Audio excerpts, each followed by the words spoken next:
care about me. I thought about suicide for a long time, and I got to the darkest point of my life.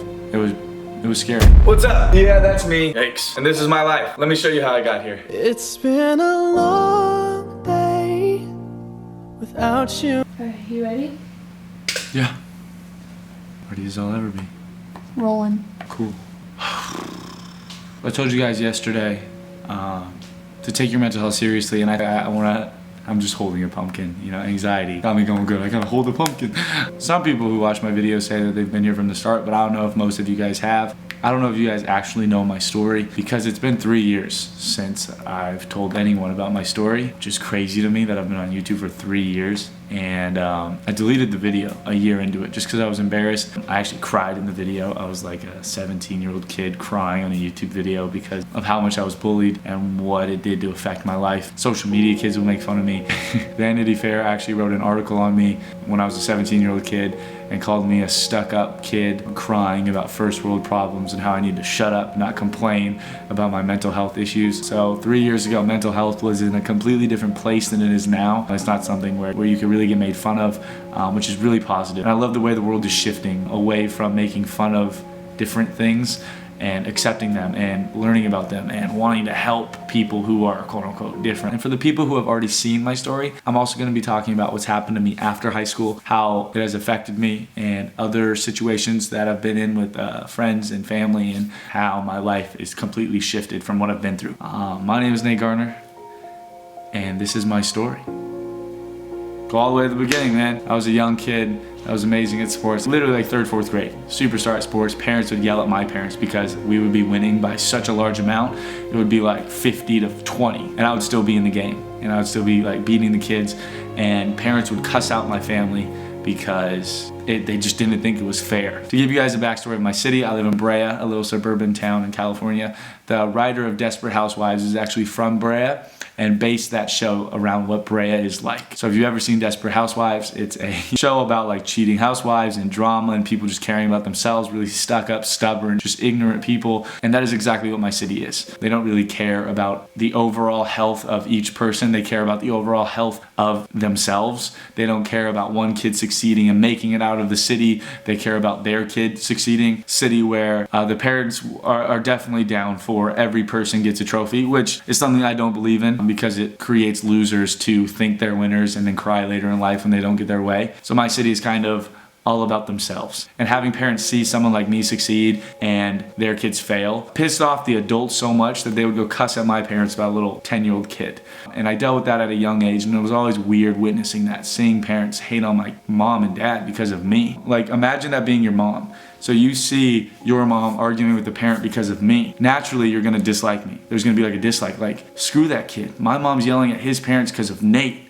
Nate, we hate Nate. So naturally, I was outed as a kid because parents disliked me. And it was natural for kids. Imagine being a 10-year-old and your mom's yelling at my mom. You obviously hate me because you think your mom's right. There was such a dislike for me that in 6th grade, when I was in elementary school, they would have these dances where all of your separate elementary schools get together for one dance on like a Friday in the middle of the year. And you don't know these kids. These kids are all from different schools. You're just in your little elementary school on your side of town. Kids from all the way over there are gonna come hang out with us. It's so cool. And you all get together at like the community center in the middle of your city, and you have a dance, there's a DJ, there's like a pizza room. I've always been somebody who has had a quote-unquote name. Like, I've always been somebody in my city, if you said my name, people knew who I was. And I don't know why. I really don't understand why. It's a phenomenon to me. I don't understand it. It's hard to explain.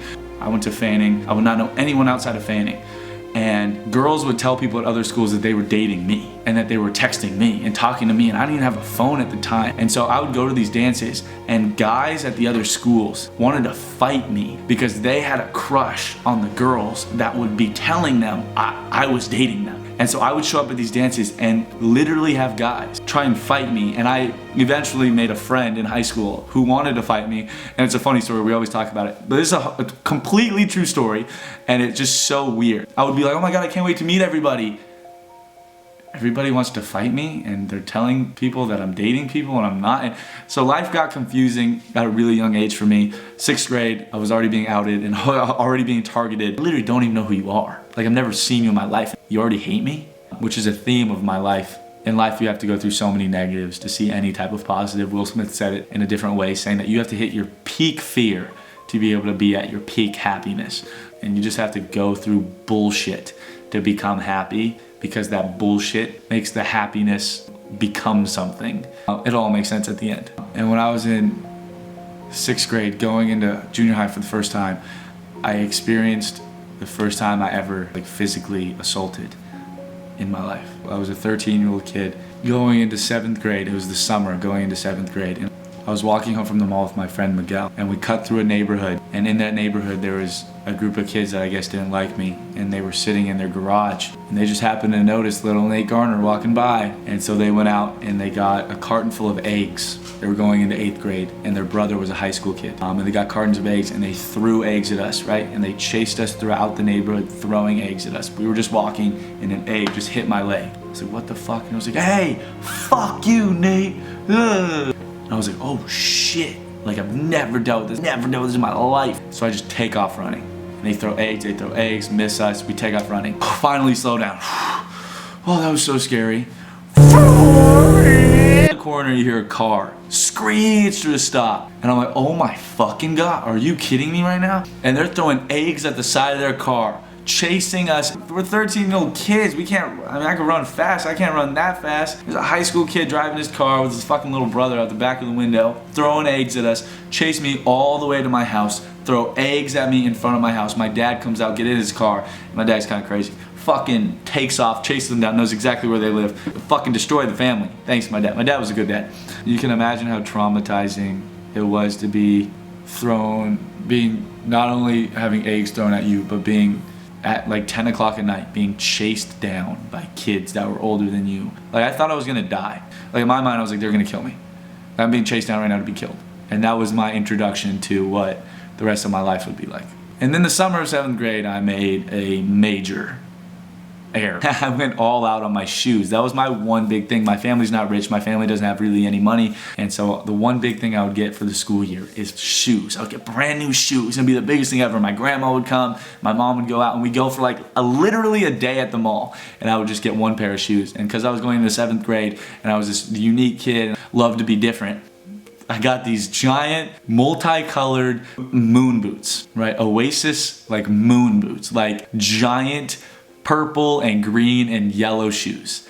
I went to the first day of 7th grade wearing these shoes. And the second I got there, everybody stared at me. Everybody talked shit on me. Everybody made fun of me. The second day of school, people were calling me Buzz Lightyear. The second day of 7th grade. I went home to my mom in tears. I was like, what all these 8th graders, so kids older than me now, they were the ones that were making fun of me already. And so that is the story behind my white Vans. I got so much hate for the first month of school. I literally, every single day, someone stared at me, made fun of me, whispered about me. And so I cried to my mom for a month. Give me new shoes, please give me new shoes. But we didn't have any money.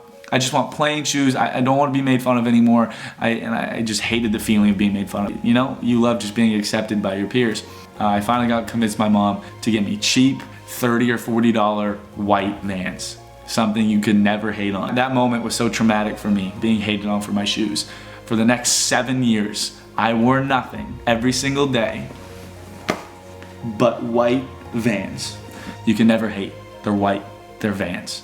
They're so simple. For all the fucking bullies out there, understand that you're not just making fun of a kid right now, you're not just affecting a kid right now, you're gonna fuck up the rest of their life. I stopped being myself, I stopped doing what I love, I stopped wearing certain things because of the fucking assholes at my school. Because they wanted to fucking make fun of a kid, a little 13-year-old kid's decision to wear a certain color shoe. Yeah, it's fucked up.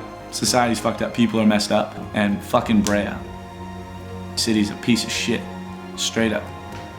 And throughout my junior high experience, I didn't really deal with that much hate. Actually, I kind of died down for the first time in my life. And it was actually pretty fun. I tell people all the time, my best experience in school was 8th grade. Because I was a kid for once. I would just play basketball at lunch and I had friends and I dated somebody and it was normal. But as 8th grade ended, I entered the worst time of my life. The next 6 years of my life were complete hell. The varsity basketball coach at the high school ran a program at the junior high for basketball players. So it was called basketball PE. And so the varsity coach told me when I was in 8th grade, you're gonna be on the varsity team as a freshman. So he would tell the kids up at the high school that, there's a kid coming in, he's gonna, save the program, and he's gonna, save the basketball team. We're gonna be so good because of this, because of me. And my mom at that time became a substitute teacher. There was always a need for substitute teachers at the high school. She would go, and when you have a substitute teacher, so if you have a sub, they write their name on the board, they go, hi, I'm so-and-so. My mom would say, hi, I'm Miss Garner.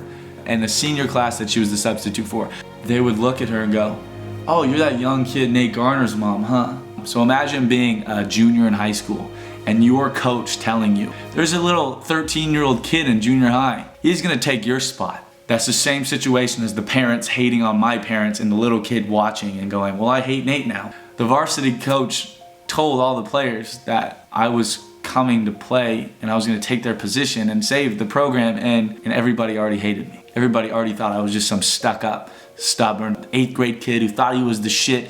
And in reality, I was just being myself. And I didn't even know these people. Another situation of I don't even know these people. They're already hating on me. They're talking crap to my mom during class. They're throwing papers at my mom because she's my mom. I didn't understand it. I was like, wow, that's cool. High schoolers know who I was. It wasn't. First year of high school, I came in and immediately didn't fit in. What I didn't realize is I was going back to school with the kids who made fun of me for my shoes. I was somebody that people picked on, again, every single day. People would whisper in hallways, they'd bump into me, and all I wanted to do was play basketball, get good grades, and just have a normal experience. And I will always remember the first day I went to high school. My mom said this for a reason. She looked at me and said, Nathaniel, you're either gonna have the best time in high school of your life, and that makes you a loser because that means the best time of your life is high school, or high school is gonna be absolutely horrible for you. I'm just letting you know now. I think she said that on purpose to let me know kids are gonna fucking destroy you. And goddamn did they destroy me every single day, over and over. I hated myself more and more, and that's freshman year was really when anxiety and depression hit. And it got so bad to the point where I would be playing basketball and kids would like look at me and I'd be wide open, and in basketball you pass the ball to the open person, they get a good shot. They would look at me and go the other way. Look at me and go the other way. They would never give me the ball. Got to the point where basketball was my escape from the world, and the hate was seeping into what I loved. And I was losing my love for basketball. I hated going to practice. I got anxiety going to practice because all the kids hated me. At this point, I still had friends outside of basketball, but I was just starting to feel alone. I was starting to feel depression for the first time. I was starting to feel anxiety for the first time, and it was weird. And that summer, freshman summer, one of my friends, Josh, at a beach that I live near, showed me something that I never thought I would join. Showed me what Instagram was. I was like, I'm not gonna do that, bro. Showed me all the girls he followed and all the people he talked to and how he had like 500 followers, and I was like, this is amazing. I was like, so all of your friends are online? And I got addicted like this. Downloaded the app the next day, did a photo shoot in my backyard with the self-timer on the iPhone, did a fucking pose with my skimboard or my surfboard at the time where I was shirtless, and I did that all summer. I gained 10,000 followers, and the first summer I started Instagram, I love the idea of being loved because of how much bullshit I've been through. But because I just did Instagram all summer, I lost all my friends. All my friends went out, they hung out, they went to the beach, and I stayed home and I did Instagram over and over and over. So the small group of friends I had, I kind of broke away from. Something I didn't realize, I didn't think about, and I should have, was kids at my high school found my account. They followed me and they knew what I was doing. When I post on Instagram, I don't really think about that. I kind of just post because it's my Instagram page. You know, it reaches out to everybody. Everybody could see it. And when I came to school, the hate was 1,000,000 times worse than what I could ever imagine. I was the laughing stock of the school. I always tell people that like Brea is a place where everybody hates each other. It's just a bunch of hate. Who could outdo who? My car's better than your car, which is better than your car. My girlfriend's better than your girlfriend. My this is better than that. I'm better than you. The one thing that Brea people could agree on was we hate Nate Garner. Nice. Fuck Nate Garner. I was the Jake Paul of my school. And this is why I never really hate on anyone directly, and why I avoid drama, was because I was the main vocal point of kids hating on me. I would get stuff thrown at me at class when I was trying to study. They laugh on me. They make fun of my outfits. They would make fun of my Instagram pictures. They would make fun of everything. You faggot, you this, you that, every word in the book. It was disgusting. And now when I would go to school, everybody would be staring at me. everybody would be looking at me. Everybody would be whispering about me, saying like, that's the kid with the Instagram. This was, 6 years ago. Having, 25, 30,000 followers on Instagram in high school in like 2014, 2013, that was a big ordeal. Like, oh my, dude, that kid, he has followers. Like, fuck that kid, he's a piece of shit. He posts shirtless pictures. Oh, he's a loser, he's a fucking faggot. He needs to go kill himself. Oh, fuck that kid. I hate that kid, I hate that kid. Oh yeah, that kid's a loser. That's all I would hear every day. And because of what was going on at the high school, and I lost all my friends, I would go home and make all my friends online. I would message you guys, I would DM you guys, I would comment back to you guys. And I started to create a fan base. I created content that was horrible. But people liked it. I don't know why. This isn't the first Instagram I ever made. I don't even want to go back and look at it. It was like stupid bad. But I would do like comedy stuff. Like this. Yeah. And I would post stuff like that. People liked it. That was really big at the time on Instagram. I would have a hashtag. It was hashtag Nate Notice Me, which is something you would hashtag or comment on your pictures if you wanted me to like your pictures. And that was for me to notice my new fan base, the new fans. If you became a fan of mine, put hashtag Nate Notice Me on your picture. I don't like your pictures, and there was a whole hashtag for it. You can go on Instagram. It's still probably there. It was in my bio saying do hashtag Nate Notice Me. So kids would post shirtless pictures of themselves or specific pictures of themselves, like doing a comedy thing, and it would be just making fun of me, and they would put hashtag Nate Notice Me. So I would go on my own hashtag where I'm supposed to see my fans and see the people who support me, and it would become a place for kids at my high school to hate on me and make fun of me and dress up like me. And this just brought me through a pit of depression, and my crowd anxiety started because every time I would go to school, everyone would be whispering, everybody, and it just fizzled out of control to the point where I would go to the football games and kids would turn and just start staring at me and start whispering about me. Kids I didn't even know. They're staring at me, whispering about me because I had 100,000 followers and there's some big thing, oh my God. And in reality, it wasn't big to me. It wasn't. I was just making content, I was having fun, I was meeting you guys, I was doing my thing, and then I would go to school and it would be absolute fucking hell. People would start making fun of my acne, people would start making fun of my outfits, so I became a perfectionist. Everything I did, every little thing, if I had a little pimple, if I had anything, I wouldn't even go to school. I would ditch school because I knew people would make fun of me, I knew people would hate on me, people would be like, oh, you don't look the same in person as you do on Instagram. All right, fat ass, fuck you, you don't look the same on Instagram than you do in person either. No one does. You're even uglier in person than you are on Instagram. Ugly ass. Why you hating on me, ugly ass? I wish that's what I said to him, but I didn't. I was like, yeah, okay, I don't know why. And I would go and look in the mirror, and because of all the hate I would get, I would literally look in the mirror and fucking hate myself. I would hate everything I see. There were so many people that hated on me, I would agree with them. And I asked my mom every day, can I please transfer? Can I please transfer? Can I please transfer? I need to get out of here. Can I please do independent studies? Can I please do school at home? And she would never let me do it. Never. That's when my Instagram got deleted. The kids all got together, a group of kids got together and reported my account over 100 times in a 2-hour span. And well, I wasn't a verified account. If you got reported too many times, your Instagram gets deleted. So if you got reported, Instagram would just think something's wrong with your account, and it got deleted at 130,000 followers or something like that. And I lost everything I loved. The high school kids took away my social life, took away my school life, took away my sports, and they took away the last thing I had, which was my social media. I didn't go to school for like a week. And it's weird to say, and it might be weird for you to hear that, but I had nothing. For whatever reason, I could deal with the hate because I had my Instagram, because I had you guys. I could deal with it. I was like, okay, check my phone. 2 hours, I get to go back on my phone. I get to do Instagram. All right, it's gonna be good. Now I had nothing, and I went to school and I got hated on. I didn't even have a page to go back to. I would just be hated on. And that's when I started wearing my hood every single day. And I became the most depressed I've ever been in my entire life. I had nobody, I had nothing. I didn't want anybody to look at me. I didn't care about myself anymore. I didn't care about my health. I didn't care about my mental health. I didn't care about my diet. I didn't care about my family. I didn't even care about me. I thought about suicide for a long time, and I got to the darkest point of my life. I never thought I'd get there. It was scary. If I didn't have such an ego, because I did have an ego as a kid because I was good at everything.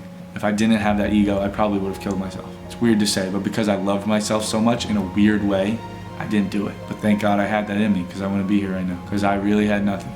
And I went from a straight A student to getting like C's. that moment of them deleting my Instagram ruined my opportunity to go to colleges that I wanted to in the future. Kids got in a group chat and went, yo dude, you wanna fucking come over, dude? You wanna fucking delete Nate's Instagram? We're gonna report him 100 times. Bunch of fucking stoner dweebs. They hated themselves so much. They hated looking at someone that was more successful than them. They hated seeing their parents hate on me. They hated seeing the varsity basketball coach tell them that I was gonna take their place. They hated seeing someone succeed that wasn't them so much that they had to go fucking that many times. Fuck everybody in Brea. This video is gonna be long. I thought, okay, I got deleted. Okay, let's turn this into a positive. Okay, I got deleted. People will stop hating on me. I just stopped using Instagram. I never made a new account. I wanted to focus on school, and I wanted to focus on basketball, and I wanted to focus on me, and I wanted to focus on maybe getting a girlfriend. I haven't gotten to a school dance yet. Girls didn't talk to me because they've got so much hate, and I was like, okay, this is gonna die down. Girls will like me. It'll be okay. Girls will like. Nope, never. Fucking girls were worse than the guys. The girls would make more bullshit up than the guys. Girls started calling me gay. It was weird. It was weird. Girls wanted to talk to me because they would just sit in their little fucking girl groups and just hate on me. Nate Garner, the kid that's, you know, more popular than us.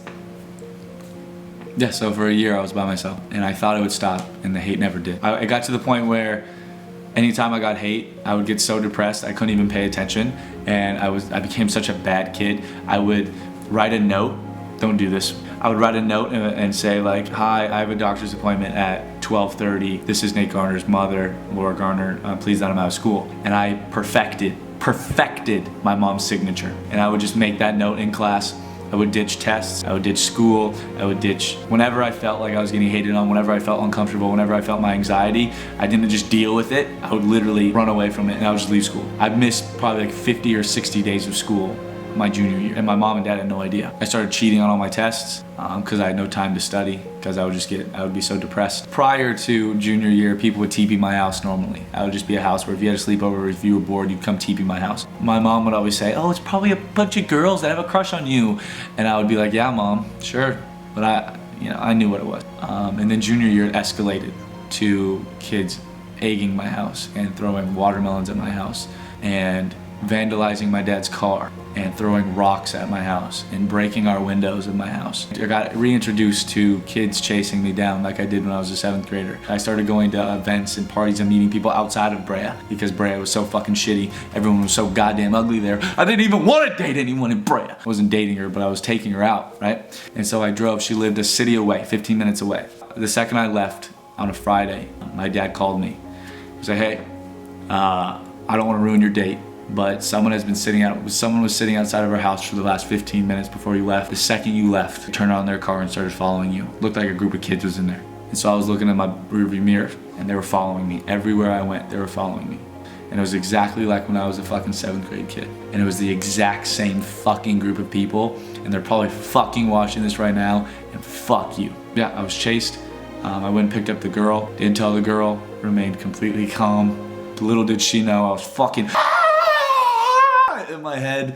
I was going crazy, and luckily she wanted to go pick up her friend, which was in a gated neighborhood. Finally got into the gated neighborhood. I saw them skid out and leave us, but they were planning on hopefully I went to like some school and they could pull into the school parking lot and probably beat my ass or something. It was Halloween, so it was like kind of beginning of the year, like a couple months into junior year. A new Instagram picture, and it was my most liked pic. 12,000 likes on my new Instagram.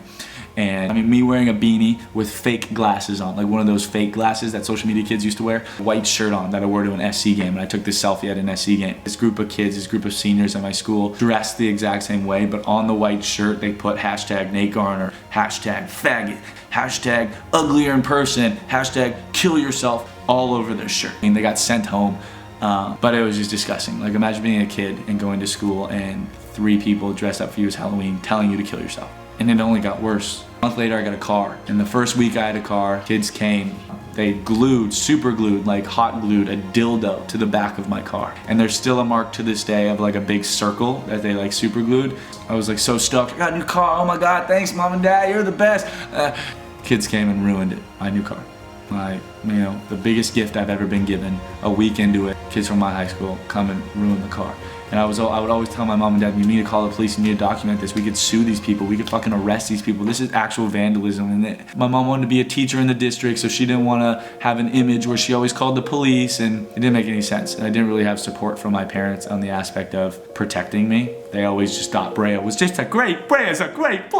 And it's not. At the very end of junior year, I took it upon myself to go to my guidance counselor, tell her everything that happened. She talked to the principal, and they let me and my mom know that it's best if I just did independent studies and I did school at home. In my senior year of high school, I never went back to that high school again. I never had class. I never had to fucking walk those hallways, and I got to fucking say fuck you to everybody at that high school, because they have to go to school every day, and I got to sit at my home, and I had one packet that I had to do every week, and it was the most simple thing, and I just found the answers online, and so I made my Instagram again. I just missed it. Basketball didn't help me. School didn't help me. I had nothing. I absolutely... I needed my drug. I needed my Instagram. I needed my social media, and I got back on it. And that's the Instagram I have today, which I started my junior year of high school. And I've had it for 4 years, and I found you guys. And I got to do social media every single day. For every second of my day, I was full-time on social media. It was the best thing that's ever happened to me.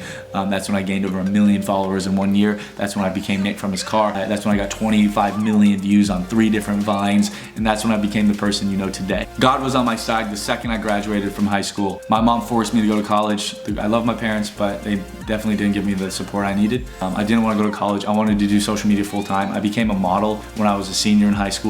I signed a modeling contract with Wilhelmina. I was high on life. I was doing amazing. I never had to go to school. I was doing social media. I was killing it. I was getting money to the point where I can move out. And my mom said, no, you're going to college. If you're living at home, you're going to college. So I had to go to orientation, and I ditched. But somehow I still got accepted into the college, which normally doesn't work. It was weird. And a week before college started, I got a job to work at the Little League World Series. And it was a pretty expensive job, and it was on the first day of school. And if you miss the first day of college, you automatically drop out. You're a college dropout. No exceptions. I had to choose. I had to choose between doing what I absolutely fucking love or doing what my mom wants and what my family wants and what I absolutely hate. And you guessed it. I did exactly what I wanted to for the first time in 5 years. I became myself. I became an independent person, and I said, fuck all of you. And I took the job. I went to Pennsylvania. I went to the Little League World Series. I missed my first day of school. And I remember sitting there knowing what time school ended. I just got the chills in Pennsylvania doing my job, just covering the Little League World Series, knowing that I was an official college dropout.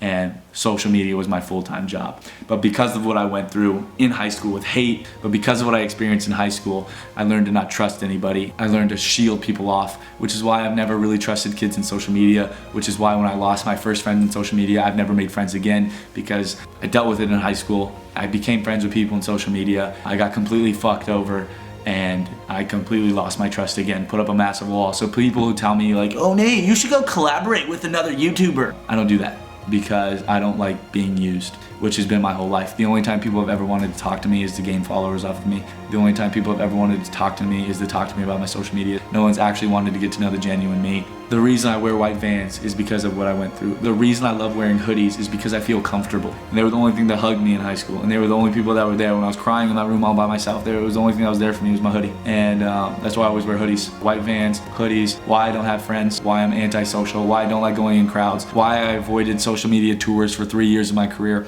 Not the tour you're thinking about, I wanted to go on that one. But for most social media tours I avoided because I was scared of crowds, because of my social anxiety. And for the rest of my life I'll deal with depression, I'll deal with anxiety forever because of what I went through in high school. I went through all of that to be able to get to this point in my life, which is the happiest I've ever been. Making YouTube videos for a living, being a social media creator for a living, being an idol to people for a living, influencing the youth for a living, being able to work with brands, being able to travel the world, being able to have a dog, being able to live with my dog, being able to do whatever the fuck I want while all these kids are stuck in college, while all these kids are stuck getting fucking dumped, stuck looking in the mirror and hating themselves in college. All the fucking people that hated on me now have to look at me and watch me be 10 times happier than they ever will be in life. And That is the point of this video. You have to go through hell to understand and appreciate heaven. If you're born and you have a Mercedes, that's not the same as being born with nothing and working and buying your first Mercedes like 20 years later. You appreciate that Mercedes so much versus just having it. If I woke up one day, I had 1 million followers and everyone loved me, I wouldn't appreciate you guys. I wouldn't appreciate everything you do for me and everything social media does for me, and I wouldn't love it. The whole reason I did the giveaway channel, the whole reason I picked you guys up in Lamborghinis and took you on private jets and gave you $500 shopping sprees was because of what I went through in high school and understanding that I had nobody and you guys were my everything, and without you I was literally nothing, not only fame-wise, not only view-wise, but person-wise. I would be dead.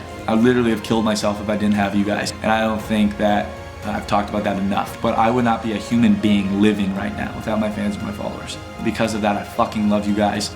So right now, if you're going through anything, there's a fucking rainbow at the end of that storm. And trust me, that rainbow is gonna be worth it so much. You can't go through life without negatives. You gotta go through the grind. How do you get to summer? You gotta go through the bullshit of school to get to summer. But if you go through that hate period of never feeling loved, and then you feel loved, which is why I have Carissa around me all the time. We're not dating, but she gives me so much love. When I was a young kid, I met her, and when I was a senior in high school and I needed a friend, she was the one that somehow came into my life again. Just have such a loving relationship. Max gives me so much love, which is why I love Max so much. He's a dog. Dogs are the fucking best. They give me love. They can't hate on me. Max probably hates on me all day. Can't hear him though.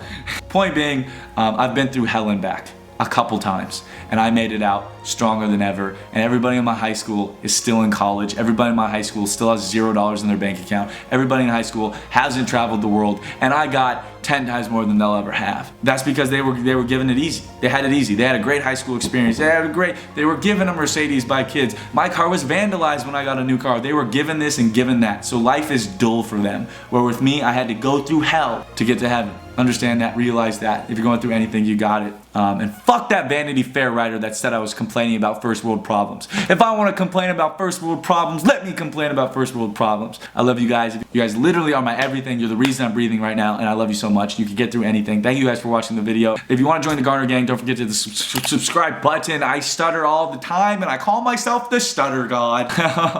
I love you guys. Like the video because you already know it was an epic one. It was an epic one, and it was way longer than I thought. I'm pretty sure I just talked for an hour, and I'm gonna have to boil this down to like a 30-minute video. Hopefully you guys enjoyed it. You could get through anything. You're stronger than you think you are. You're amazing. You're beautiful. You're handsome. And you're better than what everybody says about you. You're worth it, and I love you. I'm always here for you guys. Hit me in the DMs. And like always, baby, I'll see you tomorrow. Peace.